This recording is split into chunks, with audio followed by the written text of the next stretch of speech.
What's up guys, this is Dolmen Stoneclaw. I tried the obvious build with Dolmen Stone, which was turning Boulder into a core skill and spamming it to do insane damage. But after trying this, it felt really clunky, and it wasn't something I could use in every aspect of the game. It was great for bosses, and that was about it. Nightmare dungeons felt a little awkward, and I would almost always die if I ran into suppressor mobs. I was about ready to scrap the build and not even make a video, but then I was like, wait, I can just use this like my old build Stoneclaw, but instead of Bulwark for damage, we're using Boulder. So if you're familiar with my old Stoneclaw build, then you already have an idea of how this goes, but let me show you how it works. While I go over the build, here's some gameplay of me killing Uber Lilith, as well as clearing a tier 100 dungeon. First off, let's start with the skills.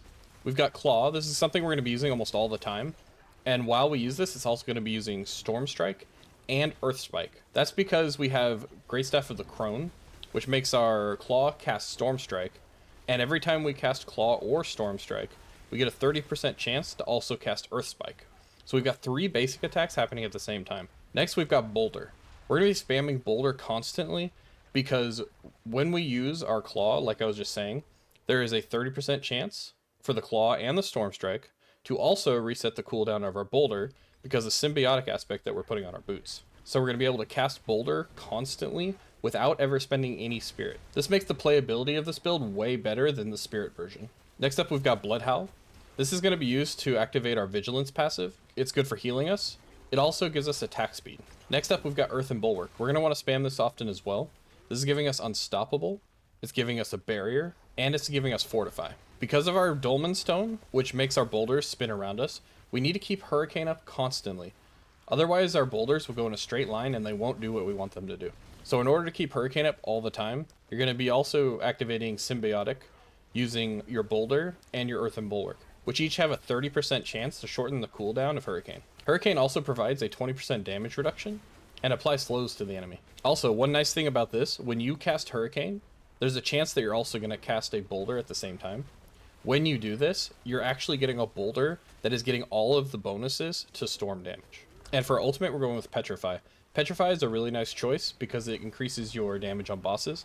It raises the stagger bar. It's also great for piling up elite mobs if you're using Godslayer Helm, or just in general stunning them so that you can be safer. I'll almost always use this if I feel like I'm in a dangerous position. For our spirit boons, the one we always go with under Deer is Wariness. Then for Eagle, we've got Iron Feather. This is giving us 14% maximum life, and swooping attacks for some more attack speed. Attack speed is very important in this build. For Wolf, we're taking Calamity, and for Snake, we're going to take Calm Before the Storm. You can sub this out for Overload, but it's up to you if you want a little bit of AoE damage, or if you want to shorten your ult cooldown. Now, in order to use this build at all, you need the Great Staff of the Crone and Dolmen Stone. I highly recommend having these 2 items before you try this build at all. Other uniques that are useful are Tybalt's Will, which I designed the entire build around in order to make sure that we have enough survivability to get this juicy 40% multiplier. And another one that's relatively easy to get, that's really good, is Godslayer Crown. Now, if you happen to have Harlequin Crest or Shaco, I highly recommend putting that on here because you're going to get additional damage reduction and you're increasing your Claw, your Storm Strike, your Earth Spike, and your Boulder, which are all main sources of damage.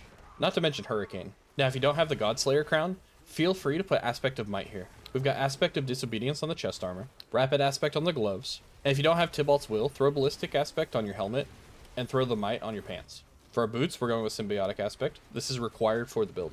Again, the weapon's the Great Staff of the Crone, Dolmen Stone on the amulet. We're going with Conceited Aspect on one of the rings, and Aspect of Natural Balance on the other ring. If for some reason you don't have one of these, Edge Masters is a decent backup choice. You could also make use of Runeworker's Conduit. For the stats, if you don't have a unique helm, you can do Max Life on the helmet, with cooldown reduction, basic skill attack speed, and total armor. For the chest piece, we want damage reduction while fortified, damage reduction from distant enemies, maximum life, and total armor.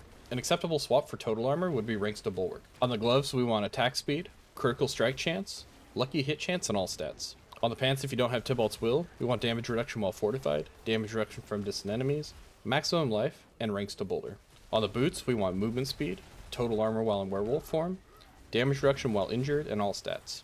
Like I said, I highly recommend not doing this build without the Crone or the amulet, but if you need the stats, they're here. For our ring, we're using critical strike chance, maximum life, lucky hit chance, and damage to close enemies.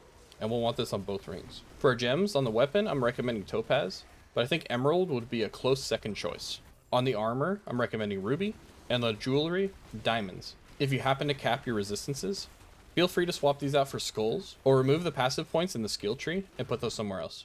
I'd probably remove the ones in the skill tree first. For our vampiric powers, we're going with Moonrise, Ravenous, Undying, Sanguine Brace, and the last one I put Metamorphosis. This is kind of like a flex spot. I prefer Metamorphosis because I don't like getting CC'd sometimes when my bulwark gets broken. But if you're doing something like a boss, you may not need this, so feel free to put this in whatever you want. Some good swap candidates are Prey on the Weak, Hectic, or Infection. For a skill tree, we're maxing out Claw, and we're grabbing Wild Claw, putting 1 point in Storm Strike and Fierce Storm Strike. We're going to max out Predatory Instinct and Digitigrade Gate. We're going to put 1 point in Earthen Bulwark and 1 point in Preserving Earthen Bulwark. 1 point in Blood Howl and 1 point in Preserving Blood Howl. We're maxing out Ancestral Fortitude, Vigilance, Nature's Reach, and Bad Omen. We're going to put 1 point into Hurricane and 1 point into Savage Hurricane. We're maxing out Boulder, and we're grabbing Natural Boulder. For our ultimate, we're doing Petrify, and we're only grabbing the 1 extra point in Prime Petrify. Then we're going to max out Resonance, and we're going to max out Heightened Senses. For our Keystone passive, we have to use Nature's Fury.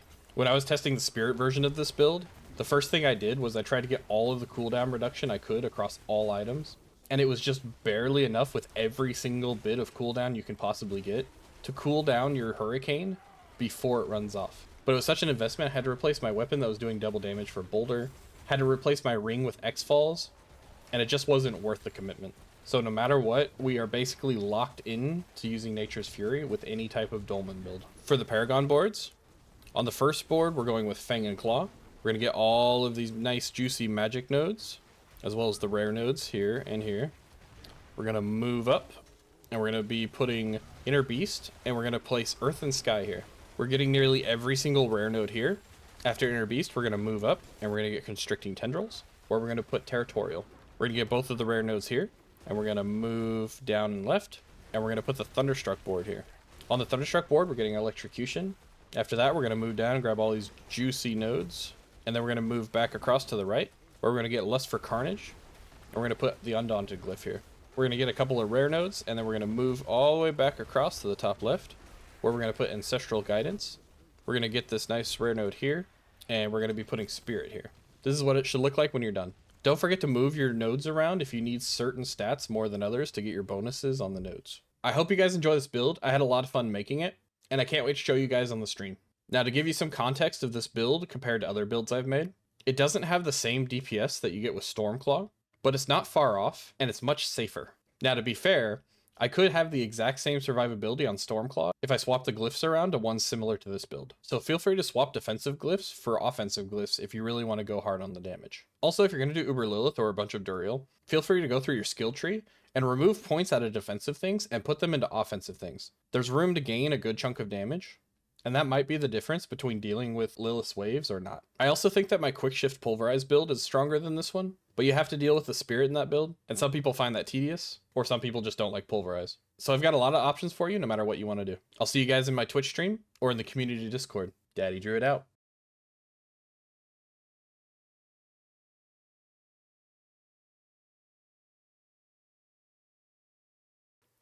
The rocks are spinning. They're spinning.